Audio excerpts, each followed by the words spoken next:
What you eat and how you eat matters when it comes to autoimmune diseases and health in general. So I want to break down the science behind eating an MS and not just give you like a list of foods, and because you need to understand what's actually going on instead of just saying like, oh, I'm going to eat anti-inflammatory foods. Like, you need to understand what's actually going on. If you don't want to listen to this and you only want, like, you don't care about the science or anything, you just want like a list, then just Google Stephen Gundry's yes or no list. And those are basically the foods that I like to eat. Those are like the foods that you should kind of follow, except for spinach. So on the yes list, he has spinach. For MS specifically, I don't eat spinach because of aquaporins and molecular mimicry. Most people, they don't react to aquaporins, but I figured I'm not taking a chance. So it's not something I'll go into now, but just understand that's like the list.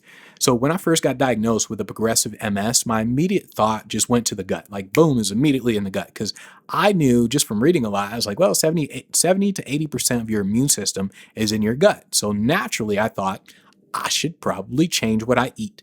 But what should I eat? So that was kind of what was going on in my head. But I thought I was eating healthy, just like almost everyone I talk to. Everyone thinks they're eating healthy. They're like, yeah, I'm like 80%, 90% eating healthy. Damn near everyone thinks they're eating healthy. And so what's really happening is you're creating like low-grade inflammation with your diet and your lifestyle without even knowing it. And with MS, you're allowing the T helper cells, the Th17 and Th1, to release signals like these cytokines that destroy your body. So think of Th17 and Th1 as gangs. They're really, really bad gangs with MS. And normally they're not, but with MS, they're really bad. And think of it like when gangs first started, they were there to protect neighborhoods, but somewhere along the lines, they just went bad and just started causing chaos. The Th17 and Th1 gangs, they send their goons, aka cytokines, called IL-17 and TNF alpha. So interleukin 17 and tumor necrosis factor alpha, and INFY, interferon gamma. So IL-17 is part of the Th17 gang. So think 1717, IL-17 with Th17 gang. And IL-17 is the OG of the Th17 gang. IL-17, it goes around cutting holes in the fence of your blood-brain barrier. So you got that blood-brain barrier, there's a fence around it, so not everything gets in there. Well, IL-17 is weakening that barrier. It attacks your blood-brain barrier, so it can open the door for other cytokine gang members to attack. TNF alpha and interferon gamma, INFY, are from the Th1 gang. They go around asking, hey, where are you from? Like, where are you from, cuz? Where are you from? Where are you from? So these guys are going around asking where you're from. And if you say the myelin sheath, you're like, I'm from the myelin sheath, and they attack. They beat you up. And they're like, where are you from? Oh, I'm from the liver. Okay, cool. Where are you from? Oh, I'm from the heart. Okay, cool. Where are you from? Oh, the myelin sheath. Boom, they just start stomping on you. So that's what happens with the TNF alpha and interferon gamma. So the foods you eat, it has to address all of this. And not only that, you have to think about Tregs, your regulatory T cells. Tregs, they calm the immune system. It tells your immune system literally to calm down. And at first I thought, okay, I just need to eat in a way that boosts my Tregs. Like, if that says calm down, I just need to boost my Tregs. But it's not that you don't have enough Tregs. It's that your Tregs, your Tregs, are exhausted or defective. So imagine like that insane fatigue you have where you don't feel like doing anything. Imagine your Tregs, your Tregs, they have the same crazy level of fatigue. They don't feel like calming your immune system because they don't have the energy to do it. So the Tregs, they have sick mitochondria. They're too weak to survive the journey into the brain, and they're too weak to stay active long enough to shut down the attack. Even if they get there, they're like, I'm too weak. They're like, used up all my energy getting to the brain, whatever. And so, like, imagine the police. They're too tired to keep gangs in check. They don't even want to get up to go to work. Like, they're just like, oh well. So what I noticed is the mitochondria keeps popping up. Like, the more I study, like, not even just MS, just disease in general, mitochondria keeps popping up. And what you eat, it has to address this. So cytokines, the gang members from Th1, Th17, the gang members from these gangs, Th1, Th17 gangs, they have executive decision-making abilities. This is not good. Meaning, like, this executive decision-making ability, what it means is they can spend energy wherever they see fit. They decide which organs get fuel and which ones starve to support the immune response. So imagine gang members. They say, you know what? We get to decide how your money is spent. I need my car fixed. And give me your money. That's where it's going. You know what? Your money's going to go to my rent too. They get to decide. You do not want that happening. These cytokine gang members, they make executive decisions that are not good for you. In MS, they starve your neurons so your neurons can't maintain myelin or repair axons. They hijack your mitochondria to produce ROSs instead of ATP. ATP, the energy, ROSs, the bad guys, for the most part. So this hijacking, what happens, it creates insulin resistance. And so let's just say like the executive decisions made by your cytokines, they aren't good decisions. Like they're making dumb decisions. In MS and autoimmune diseases, everything that can go wrong did go wrong, pretty much. So there isn't just any one food or one thing that you need to do to fix it. You have to fix multiple things at the same time. Like it's not just let me lower inflammation. No, there's debris and all that stuff you got to get rid of. Like it's not any one thing.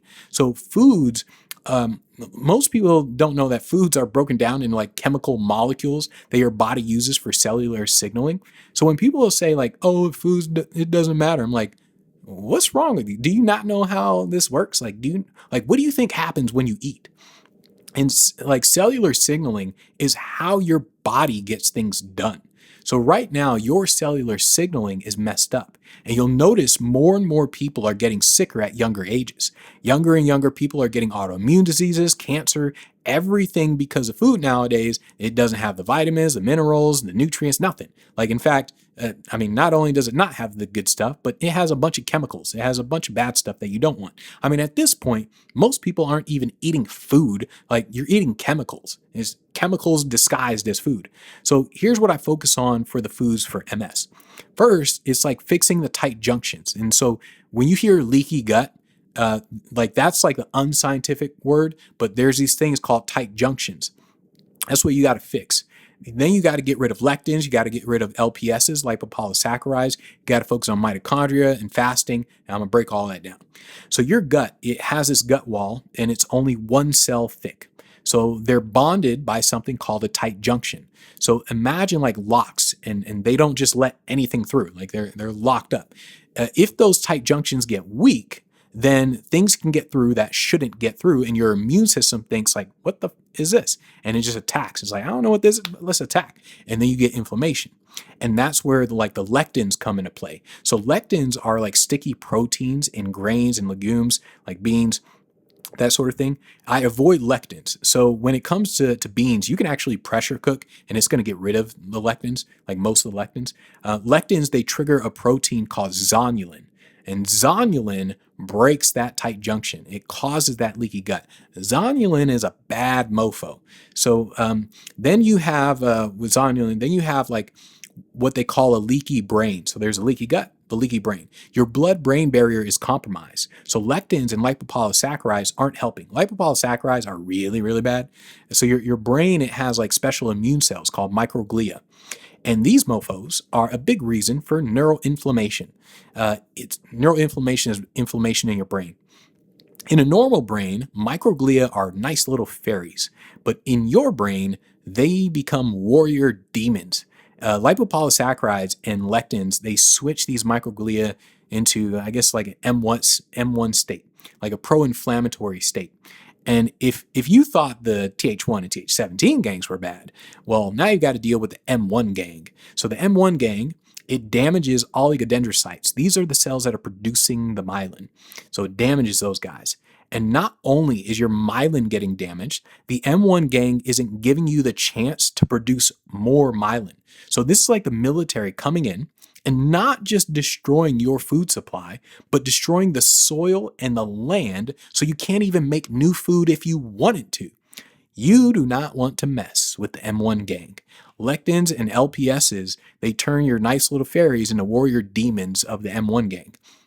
And to turn them back into fairies, you need them to be part of the M2 crew. It just so happens butyrate does that. Butyrate. And I've heard this like several times, and I looked it up. I was like, wow, this butyrate thing's like magical. And I mean, I'll talk about that in a second. But this is why you hear about like leaky gut, leaky brain. You need to seal it. Like you need to seal it based on what you eat and how you eat. The stronger your mucus is in your gut, the harder it is for them to get through. And there's gut bacteria called like Akkermansia, which helps with mucus. And you would think, like, okay, Akkermansia, it helps with the mucus, and you want to have that strong mucus layer. That way stuff doesn't get through, your inflammatory response doesn't flip out. You would think, okay, if Akkermansia helps with mucus in the gut to protect it, then I need to increase Akkermansia in my gut. But of course, with MS, it's not that easy. People with MS actually have higher levels of Akkermansia. And because of that, it eats the mucus. So they're actually like, they're not sure if Akkermansia stimulates Th17 cells or if you have more Akkermansia because your body is producing more as a protective response. They're leaning more towards the latter, where your body is producing more as a response. But with MS, you don't want more Akkermansia. You have enough. And this is where I discovered butyrate. So butyrate is a short chain fatty acid. Basically, it helps with communication. Normally, Akkermansia breaks down mucus to feed butyrate producers. That's what it normally does. But in MS, the process is broken. Of course it is. Basically, you have Akkermansia prepping the meal, but not enough butyrate producing cooks to finish the job. So scientists, they realize that there's a low ratio of another bacteria called Bifidobacterium to Akkermansia. There's a low ratio, Bifidobacteria to Akkermansia. What the hell is this Bifidobacterium thing? Well, it's another gut bacteria. So Akkermansia is high, but Bifidobacterium and butyrate are low. So you have this imbalance that's creating a pro-inflammatory gut environment. And this creates that leaky gut thing that precedes relapses. So before I knew I had MS, eating bad, it always preceded my relapses every single time. I'd eat bad, I'd have like a lot of sugar, and then things would go numb, and I'm like, oh, damn it. It's like every single time. And at the time, I didn't know it was like this whole tight junction thing. I didn't know any of that stuff at the time. I just saw the correlation. Oh, I eat bad, and then, oh, it starts acting up. I just noticed the correlation. Your job is to increase butyrate. So naturally, you would think, okay, I need to increase butyrate. Naturally, you would think, well, what foods increase butyrate? But of course, it's not that easy. I mean, why would MS make it easy? It just so happens that people with MS, they can't reliably make or absorb enough from food or fiber. Okay, so my next thought was, okay, I can't absorb or make enough from food or fiber. Well, how about I get a butyrate supplement? Boom, got it. Nope, that doesn't work either. Nope, not even a butyrate supplement really works. It doesn't really get absorbed. Well, I guess your stomach just obliterates it. Like it gets absorbed too quickly. So it uses butyrate up so fast that it doesn't really have the effect that it should. So what do you do? Yeah, I mean, you can't take butyrate directly. I mean, you can't take it in a supplement. You can't take it indirectly. None of that. Well, no, you can take it indirectly. You just can't take it directly. Indirectly, you take it through a supplement called Tributyrin. I'll link to the video of Tributyrin in the description or something. But basically, Tributyrin, it bypasses all of that and it delivers butyrate directly where it needs to go. So it bypasses your gut, just delivers it right where it needs to go. So what I'm ultimately doing with foods is I'm eating prebiotics with probiotics to create postbiotics. So prebiotics are basically fiber. Probiotics are the gut bacteria. And when you combine these two together, they create postbiotics. So when you hear short chain fatty acids, SCFAs, that's a postbiotic. Butyrate is a postbiotic. It's created in your gut. Propionate is a postbiotic. I eat a lot of fiber, the prebiotics, with fermented foods like kimchi, sauerkraut, because it has a better effect. And I'll take a probiotic with bifidobacterium, because remember that the Akkermansia bifidobacterium ratio is off, so I want more bifidobacterium. If you only eat fiber, then that's like buying dog food but not having a dog. So you don't eat dog food. The same way that your body doesn't digest fiber, like your body doesn't digest fiber, your microbes digest the fiber. So it's like buying dog food and not having a dog if you don't have probiotics. You need both. Like to have the benefits of fiber, you need probiotics. You need gut bacteria because they're the ones that eat the fiber. So not only do you buy dog food, but you also need a dog to eat the food. Like you need both at the same time. Now imagine you got the prebiotics, probiotics. Well, what's the postbiotics? So now imagine when your dog poops, imagine he poops up gold coins. Those are postbiotics. Postbiotics are signaling molecules. And without these signaling molecules, you won't have an anti-inflammatory environment. You need these signaling molecules to have an anti-inflammatory environment. A postbiotic like butyrate, it signals anti-inflammatory hormone production, and you need these short-chain fatty acids. Like you need these postbiotics. You got the dog. You got the dog is the probiotic. You got the food. The food is the prebiotic, and the dog pooping gold coins. That's the postbiotics. And tributyrin is basically delivering those gold coins to your front door. It's delivering that the dog poop gold coins to your front door because with MS you're not getting enough of it. And what I'm doing is I'm eating a lot of fiber. I'm eating a lot of veggies. I'll look for foods with inulin in them, inulin, inulin. So inulin is one of those like really good prebiotics, like Jerusalem chicory root, garlic, onions. They have inulin. I stay away from oats. Really stay away from oats. They're like doused in glyphosate. That's like a whole other video by itself. Glyphosate literally kills the very bacteria that your gut needs to be healthy. It's like, oh, what's the bacteria the gut needs to be healthy? There's all these gut bacteria that they need, but what's the one that they need to be healthy? Oh, let's just kill that one. That's what glyphosate does. So with animal meat like chicken and turkey, I make sure there's no antibiotics. I'll have a steak like sometimes as well, but it's the same thing, like no antibiotics. But with the steak, I don't do too much because there's a sugar molecule in steak called New5GC, and this sugar molecule, humans don't produce it. So it triggers your immune system because your immune system sees it as a foreign invader. And New5GC, NEU5GC. And so that's the sugar molecule in steak and red meat. And remember, chronic inflammation is low-grade inflammation. So it's not like you eat a steak and then you get sick, like the flu. You won't notice the inflammation. Like people, they say like, oh, I don't notice it. I don't know. Like, yeah, you don't notice it, but it's like you also don't notice your myelin sheath getting torn up every single day. It's happening. You don't feel it. And so it's like a death by 1,000 cuts. So from what I read, though, you can actually counteract the new 5GC with fish. So it's like if you have steak, eat a ton of fish. I eat a lot of fish. I eat a lot of sardines, like sardines especially. I eat fruits, some fruits, not a lot because of the fructose. So what fructose does, fructose increases ceramides, which leads to apoptosis. Apoptosis, cell death.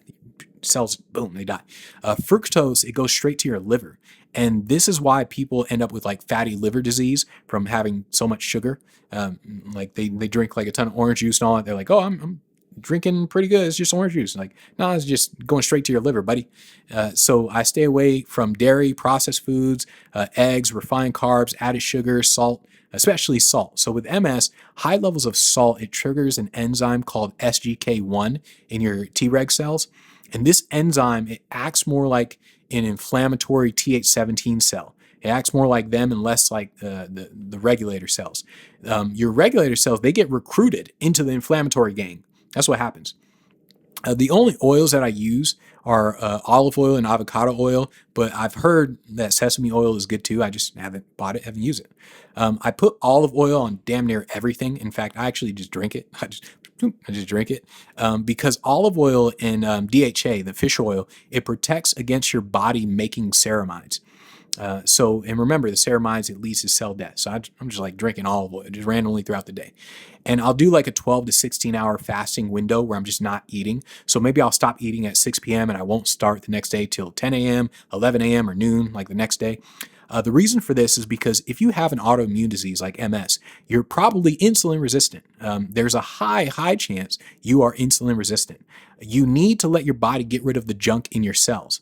And when you're eating all the time, you're not giving your body the time to get rid of the trash. So remember, you have bad cytokines like TNF alpha. They are making executive decisions, stupid decisions. They tell your liver and fat tissues to dump glucose and fatty acids into the bloodstream. They're making dumb decisions. They rob your energy stores of to fuel their attack. Like they make dumb decisions. And so, and I mean, also, like, I don't eat close to bedtime. That's like a big no-no. You're interfering with your sleep. You don't want your body to focus on digesting when it should be focusing on sleeping. That's the rundown of what I eat and how I eat for MS.